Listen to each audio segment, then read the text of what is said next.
So I've been on a pretty big 3DS kick recently and had the itch to replay Persona 4. Whenever I looked up Persona 4 3DS, Persona Q kept popping up, and it's a spin-off series that never interests me, especially because originally when I discovered PQ2, up until that point, I only played Persona 5, and the moment I realized there was no English voice acting, I was not interested. It left me with two options: play Persona Q, a game with mixed reception from even the most dedicated Persona 3 or 4 fans, or play Persona 4 Golden.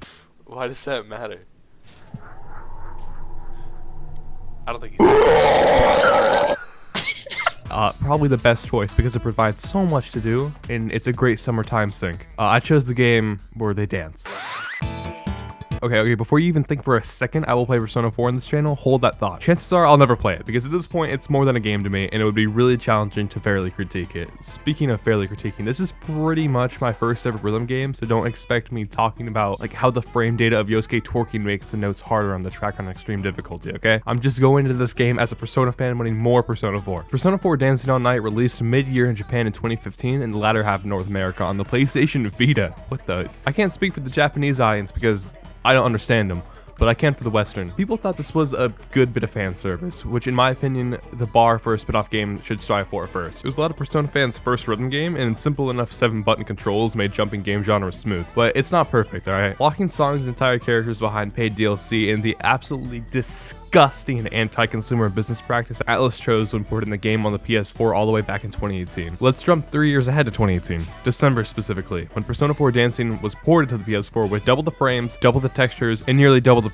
Wait, what? I'm Matthew Hayes, and welcome to Time Well Spent, a YouTube series where I play any game I'm in the mood for and critiquing my thoughts on its game design, sharing if you should play it as well. I don't know if you can tell by now, but we are playing Persona 4 Dancing All Night. Let's go purchase this game and start playing it. Alright, well, it should just be on the PS4 digital store. I had to reach pretty far back in the closet to find this Bloodborne machine and blow a good pound of dust off. Okay, I'm in the store right now, and I can't find Persona 4 on here. It's just 5 and 3. How the hell do you even purchase this game? This game requires a Google search to buy, and if that doesn't indicate a fantastic quality game, I don't know what does. Atlas decided bundle locking a 3-year Vita game for their newly released game collection, Persona 3 Dancing in Moonlight and Persona 5 Dancing in Starlight, would be an amazing business idea. Okay, well, what's bundle locking? For example, back in 2016, Call of Duty Modern Warfare Remastered was criticized and released for it being bundle locked with an Infinite Warfare Special Edition.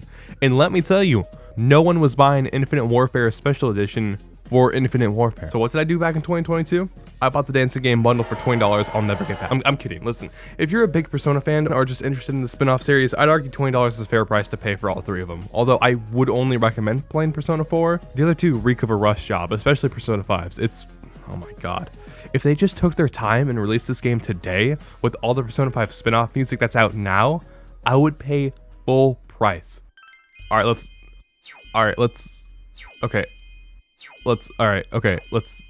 Are we serious? Holy fuck!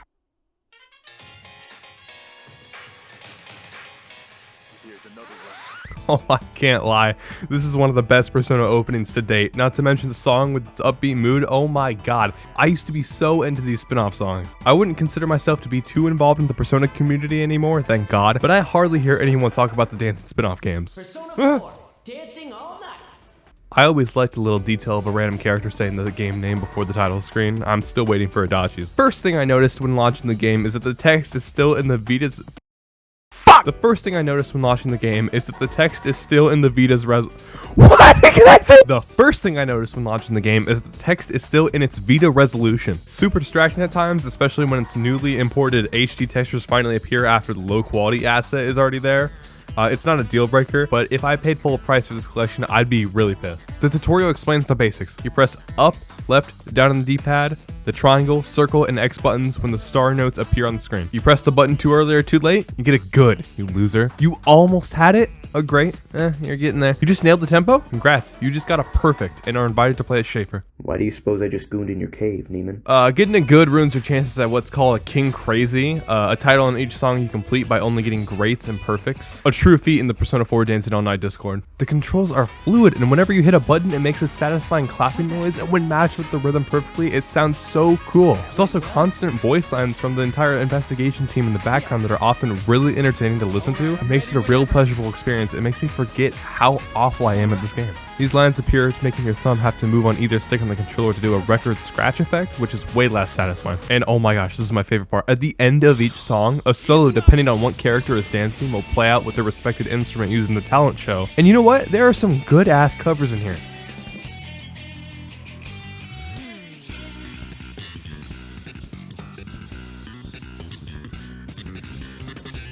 Completing a song rewards you with money varying on your quality of dancing that can be exchanged for items, costumes, and accessories. The latter two are visual, but items? Let me set the scene. You're getting annoyed about how every time you get a good, you lose your perfect score. Well, the Olympic tape has got you covered, but not without its cons. Every item that makes the game easier modifies your total score and money to balance the scales in fairness. And let's say these notes are moving a little too slow for your liking. Well, with the book Real Man's Mad Dash, which sounds like a Quan Mills bestseller, it's me again. Makes the notes a lot faster with the score and money boost. It's an awesome incentive to try challenging items even if some of them are way too hard for me. Alright, this shit is easy. It's time for hard mode. Let's go. Oh shit. Oh, fuck. Oh! Successfully completing songs often reward you with more songs to play. And speaking of them, let's see the track list.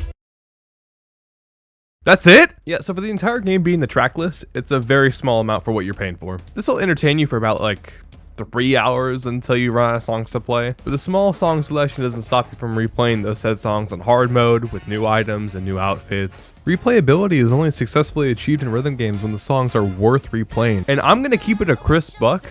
For being the JRPG with some of the best music in all of gaming, most of these songs blow! Dude, you will never comprehend how upset I was whenever I hovered over a song I heard with, and then like shitty dubstep in the background will start playing.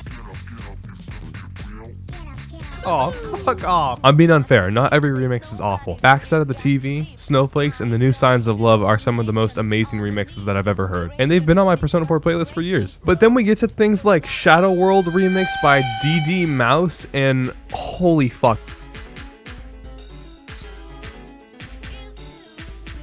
Same company that made Beneath the Mask. Every original song or reincarnated track that was on here I played multiple times because they were just a good listen. I liked the original songs more. You know, the Signs of Love song is my personal favorite. Naruto killed it. So you've beaten all the songs on normal and hard with all crazy items on and somehow still not bored and want more. What if I told you Atlas's scummy DLC practices began around this time? Track costumes, accessories, and lazy videos that include music are available for an egregious price altogether. For a total of $74 US.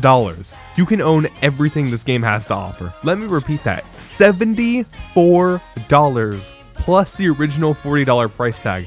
But if you don't have a Vita, it's $55 for the Endless Night collection, which previously stated is the only way to play Persona 4 dancing. But hey, you get Hatsune Miku, so I guess it's worth it. I don't think I need to spell out why that's a huge spit in the face to any supporter of Atlas. Even if this DLC adds cool references such as the intro and outro of the anime, more characters, and fun costumes, it's not worth supporting this disgusting way to do business. God, I need something to light the mood. Yosuke, say something funny. Yeah, I kissed him. Maybe I'm gay, or maybe I love him, or What maybe the both. fuck? Excluding the DLC, this game feels like there was heart still put into it. As much effort for being a Vita exclusive JRPG spin-off of rhythm game. Every character has their distinct dancing technique that matches their personalities very well, and it's really cool to see that. The time to make history dance with you makes me laugh so much. Like, what is he doing here? The costumes are fun to try on. It's just not my thing. You got your government mandated school and seasonal outfits, Neo Featherman, the awesome Halloween and Christmas costumes. However, the huge elephant in the room is that some of these outfits are really revealing for the girls. And I said girls, not women. The last difficulty setting is nowhere in the menus. It's actually a Persona fan's hardest challenge. Try not to look at the high schooler in revealing clothing. I failed! Halfway through writing this script, I purchased a Vita and decided to play even more of this game in all its DLC. And after playing them, they're actually packed with a good few sleeper picks, you know? But even with a great song in the background, it's just a cutscene from the source material, which feels cheap and lazy. Yeah, fine. There really isn't anything else to talk about Persona 4 Dancing. It's a very short game with a small amount of content. I'd play Persona 4 Arena Ultimax next, but sadly that game is pretty much dead, which sucks. But too bad Atlas doesn't understand the importance of netcode on release. So was Persona 4 Dancing all night time well spent in the end? That depends if you have a spare PS4 or Vita of all things, collecting dust in this day and age. If you don't have the consoles, no, this game is not worth buying that and playing it, even for the most hardcore Persona 4 fans. But if you're in the majority and do have either console and can last a week without groceries, play it if you're a big fan of Persona 4. There's a good amount of entertaining fan service, not to mention the story mode I didn't even touch because who gives a damn? Persona 4 Ultimax story for life. Hello, everyone! Whoa, white guy! I know this video was short with things such as the story mode missing, but maybe that's a metaphor for what this game is. I hope you enjoyed the video, and if you did, watch another if you like hearing an uneducated child talk about video games. And as always, have a great day.